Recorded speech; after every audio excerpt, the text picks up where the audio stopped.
Thank you for liberating this town. American World War II veterans, heroes returning to a city in the Czech Republic. It's a celebration of liberty and free, and I think it's a celebration of United States. Honored and remembered for their service and sacrifice. It humbles me. It humbles me. Makes tears come to your eyes, really. This is Return to Pilsen, an American story.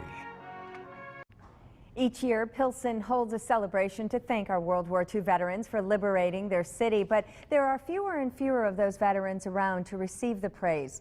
Fox 11's Mark Leland traveled to Pilsen in the Czech Republic and joins us this morning with how the people of Pilsen plan to keep the celebrations going. Morning, Mark. Good morning, Rachel. Well, you know, knowing that our World War II veterans won't be around forever, the Liberation Festival in Pilsen is looking to the future to keep honoring those veterans, and they're getting a little help from a group right here in Northeast Wisconsin. The appreciation for America can be found everywhere you look around the city of Pilsen.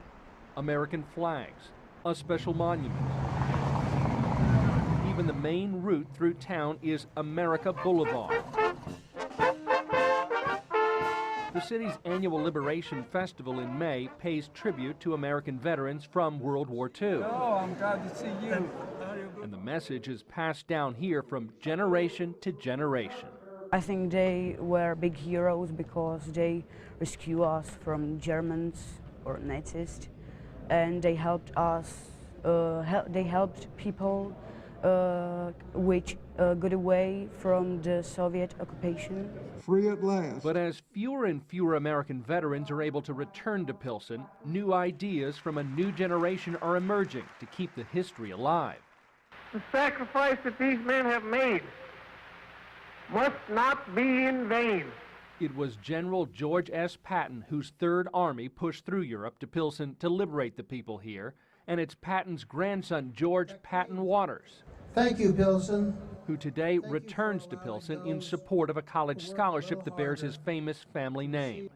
It's an investment in the future of Pilsen, seen by the people here as another gesture of support from America. I think even though the amounts aren't as, staggering amounts, it's the fact of doing something for somebody else, giving them an incentive to try.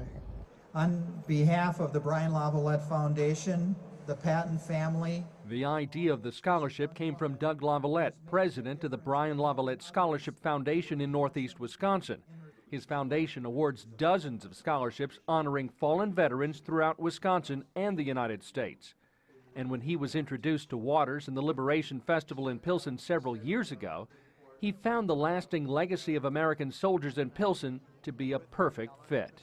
When you listen to the people who continue to remember our soldiers and our America and our sacrifices, how could we not be touched by that? Because it's not like that in every other part of the world. And they haven't forgotten. It's almost 70 years, Mark, since the liberation, and they haven't forgotten. This year's recipient is a high school graduate from Pilsen planning a career in community service. And she already sees the scholarship impacting more than just her life. I think it's a great opportunity to connect the Czech Republic, and not only the Czech Republic, but Europe, with the United States. The U.S. ambassador to the Czech Republic also views the scholarship as a way to bring the two nations even closer together.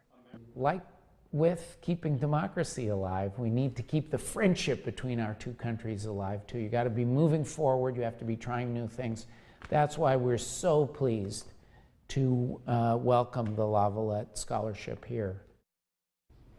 Now, Pilsen officials know they will have to rely more on events like awarding the Patton Scholarship in the future, and they support the cause. A group in Pilsen called Pilsen Liberation Veterans is among those helping to sponsor the scholarship each year, along with the Patton family. And locally here in Northeast Wisconsin, businessman Bob Newski. Newski, we should point out, was the one who invited us to go to Pilsen to share with Northeast Wisconsin the support that they have for our veterans, Rachel. Yeah, so this is a 4-day event for American veterans. Yes. I imagine it can't be cheap. Who pays for it? Well, it's an interesting question. Obviously, the people of Pilsen pay for it. The city puts it on. The mayor didn't get into financial costs with me, but like most cities these days, Pilsen is also facing budget constraints.